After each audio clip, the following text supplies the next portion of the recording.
Offside Sports continues from the Loft 100 studios in Southern California, presented by Turtlebox Audio. Find their awesome lineup of portable speakers, turtleboxaudio.com. Thank you to Harry Arnett, Mark Wahlberg, and everybody at Municipal for being the official wardrobe sponsors of Offside Sports. Municipal, bet on yourself. You can find them at municipal.com. So we've talked about Notre Dame getting, and I think most people in America, like rightly so, being left out of the, Dave, why are you laughing? That's a fair treatment. They got what they deserve. Right. Left out of the college football playoff. And maybe that debate is going to roll us right into the kickoff of the 2026 season. But we do know who is in the college football playoff. It's not Notre Dame.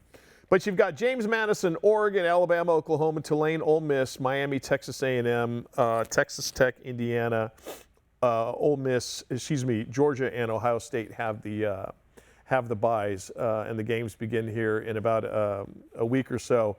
And I'm just curious if you guys you look at that field, and yes, James Madison and Tulane, it's like not normally there in the playoff picture as far as college football is concerned. I've got Oregon moving on. I've got obviously I've got Ole Miss taking care of Tulane. My semifinals are Oregon and Alabama. I think Alabama is going to take care of Indiana. I think the moment's going to be too big for the Hoosiers. I've got Georgia taking care of Ole Miss, and I got Texas A&M beating Ohio State. My championship game is Alabama and Georgia, and I've got Georgia, the national champion for this season. Allison, how about you? Well, I'm really surprised that you said that about the moment being too big for Indiana against Alabama. I mean, it wasn't too big for them against Ohio State, the #1 team in the country. Right. And they're undefeated, and I think that they're super impressive. And I know a lot of people are on the fence about Cignetti. I love his demeanor. I love how just cool he stays. He doesn't get too high. He doesn't get low. And I think his team finds him very dependable. Sure. And I think he's a great coach. So the way he's turned that team around. Anyway, my final four, so to speak, I have Texas Tech, Indiana, Georgia, Ohio State. I have Georgia and IU in the final. And I'm going to go with my heart and not my head and say Indiana wins it all. Wow. Well, I didn't expect that from you. It's okay. Really? People are allowed to be wrong in the world. That's all right. CJ, what about you when you look at this bracket of 12? First of all, I'm extremely happy with the 12 teams that we have. If Tulane and JMU didn't get put in, we might as well not even play those group of 6 games. You're right. Yeah. And like Allison said, Cignetti is who he is. He says he's a winner. And you know what? He's going to go into the playoffs and win one game. Yeah. He's going to go win against Alabama and then lose to Oregon, who's going to play Georgia in the national championship. Okay. And go Dogs! Oh, he's Georgia. Take all right. it all. First of all, Oklahoma's going to beat Alabama. No, they're not. No. Well, Listen, when you look at Alabama and what they did not have, and listen, Georgia, rightly so, is that good. They kicked the crap out of them.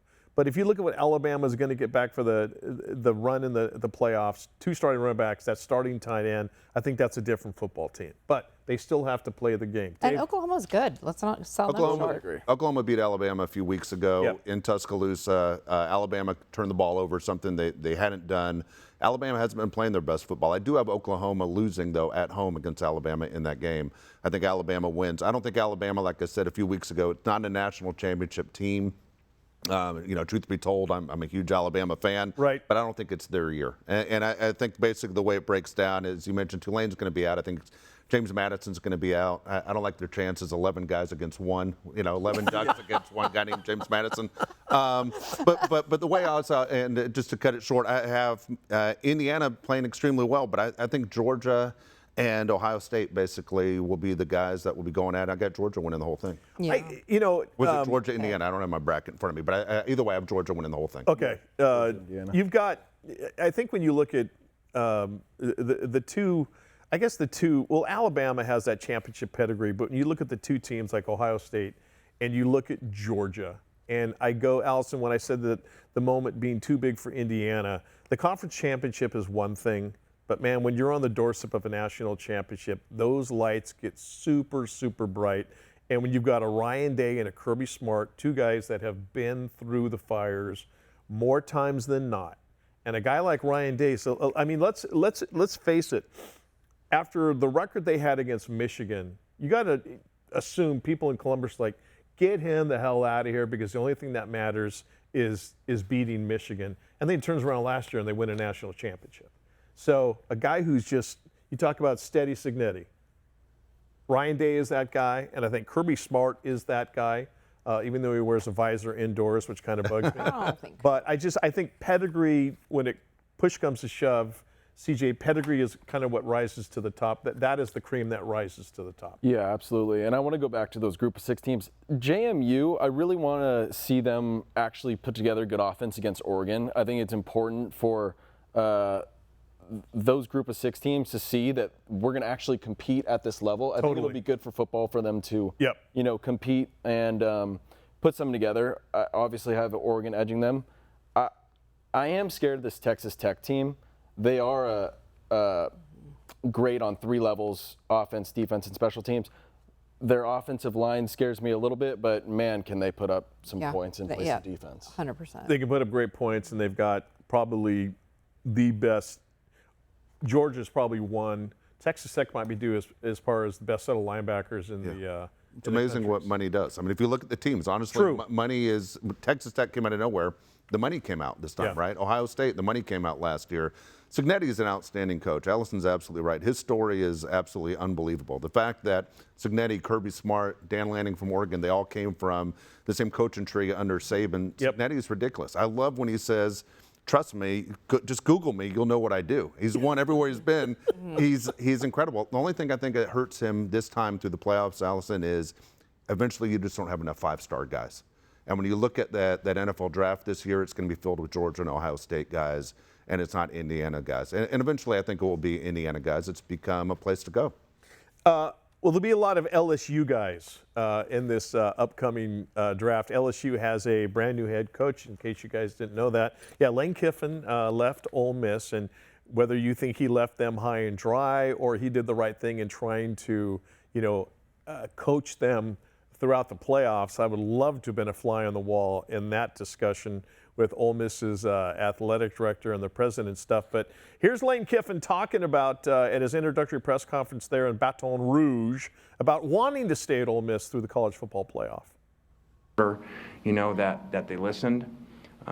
We presented a plan how that could be done and give the players the best chance to win in the playoffs. And at the end of the day, that's their decision, and I respect that. And made a good point. That may make sense to everybody outside, why the best thing was to keep us all together for the playoffs, and may make sense to all the national media, why that makes sense to do that. But, like he said, he has to live there, and I totally respect that, and I respect their decision, and so appreciative for them. Is he Okay, let's ask the first question. All right, first question before you get into a real football topic. Right. Is the second he gets off the plane in Baton Rouge, let's get fitted for a purple suit? Yeah. Was that just in his closet? Because I doubt he had the purple suit at Ole Miss. I mean, how quickly did they get him the purple suit? Exactly. And the funny thing is here, 3 of us have all kind of been affected by Lane Kiffin. Yeah. Raider fan, Oh. USC fan, Alabama fan. Yeah. He screwed all 3 of us. He did. I mean, overall, Al Davis, right? Yeah. Straight out, super upset. USC, ridiculous, the performance he had there. Alabama going to the national championship game. Couldn't focus. They had to fire him 5 days before the national championship game because he was taking another job. He's not a good guy. I mean, he's a snake. He's always been a snake. He'll do it to LSU when he gets the chance. Yes, always. He will, Okay, for so 100%. CJ, thank you, because I'm sitting there watching Lane Kiffin, and here, let me go over, just in case you don't know, these are the parameters of his contract with LSU. 7-year deal, $91 million, $13 million a year. He gets a $1 million bonus for an SEC title, $3 million for a national championship. His buyout clause is 80% of remaining salary if fired without cause, with no mitigation if he leaves. His Ole Miss obligations, LSU is going to pay bonuses Kiffin earned from Ole Miss's postseason role, and housing, LSU covers his Mississippi home sale and his moving costs. So it's good to be a college football coach. But the kids he's recruiting, the kids, hey, come to LSU. I am LSU for life, man. I'm going to be a Tiger until the next greatest job comes along. So it's like you said, he's a snake and he's slimy. And is LSU gonna win? They're probably gonna win. They will. They are. But I go back to him trying to say, like, well, we wanted to keep everything together. If I'm at Ole Miss, I'm thinking, give you more time to recruit the guys who are rebel football players to go to LSU. Get the hell out of the door and don't let it hit you where the good Lord splits you, as they say. All right, switching gears, the NFL has 4 weeks left after the game last night. Playoff picture is starting to take shape. And will the Chiefs be home for the holidays? Our NFL Power Rankings next. Keep it here. NFL season has